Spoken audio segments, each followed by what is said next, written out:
The old woman didn't have a sign. Neither did she need one. She had a small clay brazier, a copper pot the color of an old coin, and fingers that moved the way water moves. Smoothly, without thinking about it, and without stopping. The sugar went in, the heat came up, and from the end of her little tools things emerged. A bird, a bridge, a crescent, a shape that was almost a fox if you looked at it right. Or maybe it was a dog. Soon she was surrounded by children, arranging themselves in a loose circle, watching her every move.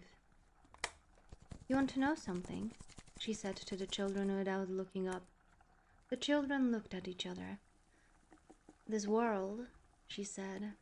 She lifted the fox, still warm, still soft at the edges, and she held it to the light.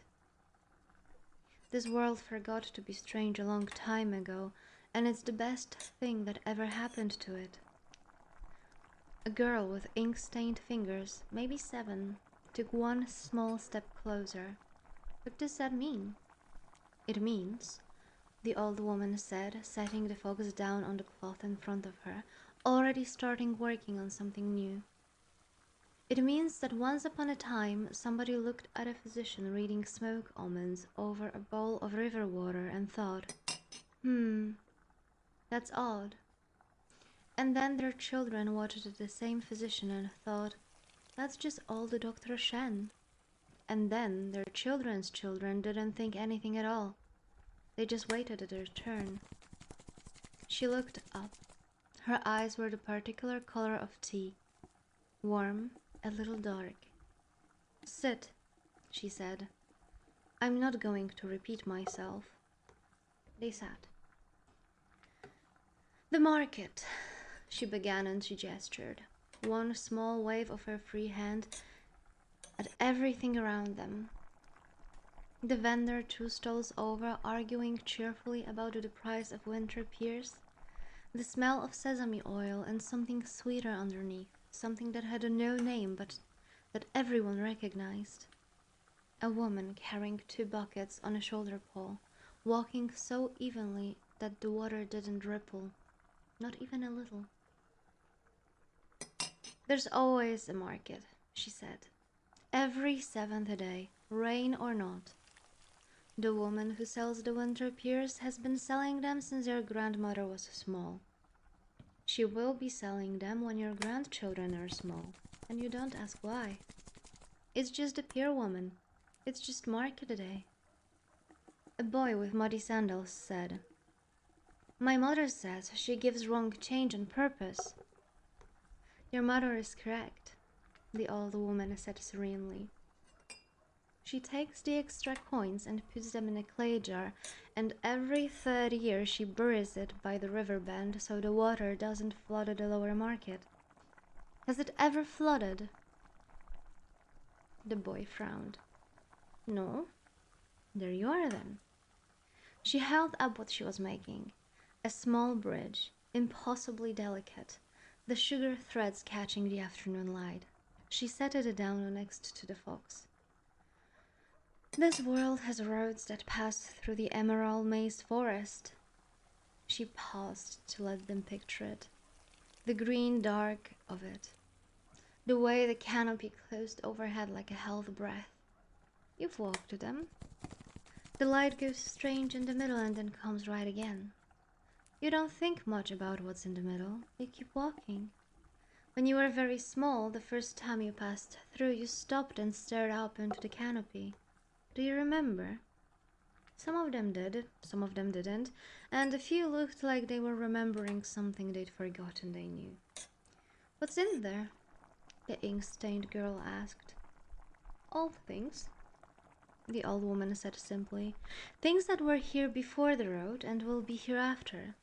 They don't mind the road doesn't mind them. Everyone has somewhere to be." She was making something new already, a curve, something round. "You know the old well in the square near the south gate?"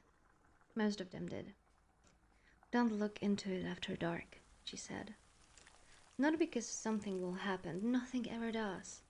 But the water remembers the face of everyone who has ever looked into it, and if you're the sensitive sort, you will see all of them looking back at once, and it's... She tilted her head. A lot. A small boy who hadn't spoken yet said very quietly, "I did that once." Everyone looked at him. It was a lot, he confirmed. She held up what she'd made. Another moon, round and slightly uneven on one side, the way real moons always are. She set it above the fox on the cloth. The fox looked up at it, or seemed to. The light was shifting now, afternoon leaning toward evening. Paper lanterns along the market eaves were beginning to glow. The vendors' voices softened into the lower register of the end of the day. Behind the old woman, the door that nobody had been paying attention to was slightly ajar. It looked like a storeroom door, old lacquered wood, the paint worn thin at the edges. The light seen through the gap was foreign and distant. It was clearly lit, but it seemed that the light never went through, as if it was contained behind the door frame. The ink-stained girl was looking at it. "Where does that go?" she asked. The old woman didn't turn around. "To places," she said. "Have you been through it?"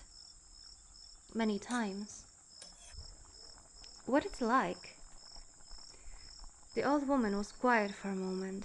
She picked up the little sugar moon and turned it in her fingers. In the low lantern light it was almost translucent. "It's like this," she said finally, "but the edges are different. The magic is closer to the surface. Most people there stopped looking sideways at things a long time ago." She set the moon back down beside the fox. "But it's still there. It is always there." She began wrapping the little figures in paper.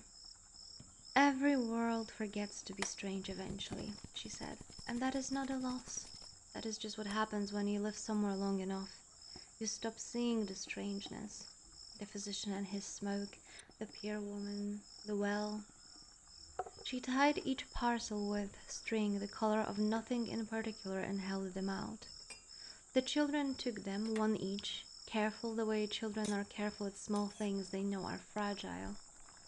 The ink-stained girl got the moon. She held it up to the lantern light for a moment, watching the glow come through it. Then she put it carefully in her sleeve and didn't say anything, which was the right thing to do. The old woman was already heating the sugar again. The door behind her was still ajar. The light through it held still and quiet, patient, as something that has been waiting a very, very long time.